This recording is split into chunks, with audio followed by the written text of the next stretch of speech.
வரும் 6ஆம் தேதி தஞ்சை, திருவாரூர், நாகை, மயிலாடுதுறை, கோவையில் கனமழைக்கு வாய்ப்பு. தமிழ்நாட்டில் 7 நாட்களுக்கு மிதமான மழை பெய்ய வாய்ப்பிருப்பதாக வானிலை ஆய்வு மையம் தகவல்.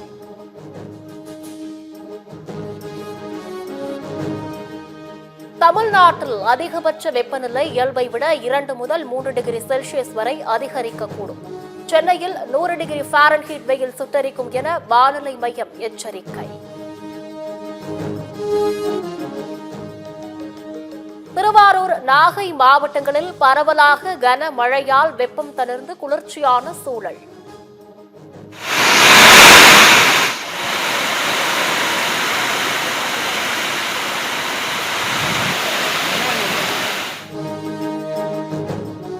கிருஷ்ணகிரி மாவட்டம் பர்கூரில் பலத்த காற்றுடன் கனமழை.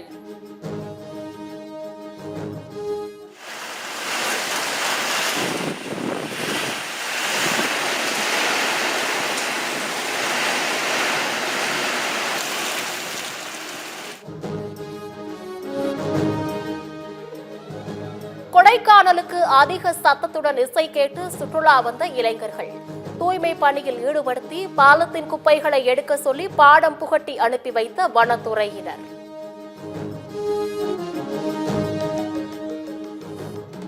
சிபிஎஸ்இயில் 8ஆம் வகுப்பு வரை மாணவர்கள் அனைவரும் ஆல் பாஸ் என்ற விதி ரத்தாவதற்கு அமைச்சர் அன்பில் மகேஷ் கண்டனம்.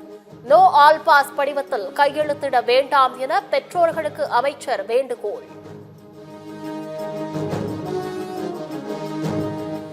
உயிர்ம வேளாண்மையில் சிறந்து விளங்கும் 3 விவசாயிகளுக்கு நம்மாழ்வார் விருது தலைமைச் செயலகத்தில் முதலமைச்சர் வழங்கி கௌரவிப்பு. அம்பேத்கர் சட்ட பல்கலைக்கழகம் தஞ்சாவூர் தமிழ் பல்கலைக்கழகத்திற்கு துணைவேந்தர் நியமிக்க தேடுதல் குழு அமைப்பு. உச்சநீதிமன்ற தீர்ப்பை தொடர்ந்து அரசாணை வெளியிட்டது தமிழக அரசு.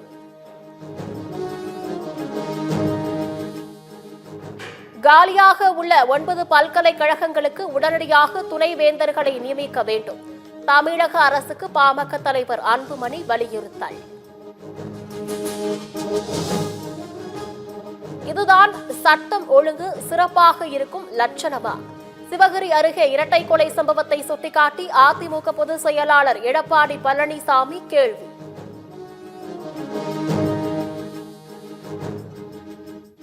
திருவனந்தபுரம் அருகே விழிஞ்சம் சர்வதேச துறைமுகத்தை திறந்து வைத்தார் பிரதமர் மோடி. கடல்சார் வர்த்தகத்தில் கேரளா முக்கிய பங்காற்றும் என நம்பிக்கை.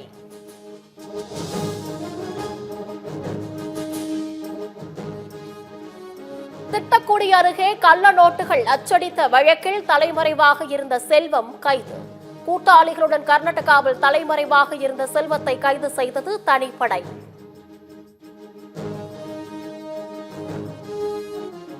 புதுச்சேரியில் 29 கோடியே 55 லட்சம் மதிப்பில் கட்டப்பட்டுள்ள புதிய பேருந்து நிலையம் திறப்பு விழா.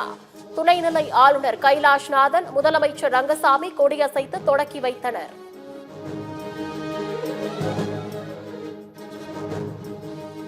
ஈரானிடம் எண்ணெய் வாங்கும் நாடுகள் மீது தடைகள் விதிப்பேன் அமெரிக்க அதிபர் டொனால்டு டிரம்ப் எச்சரிக்கை.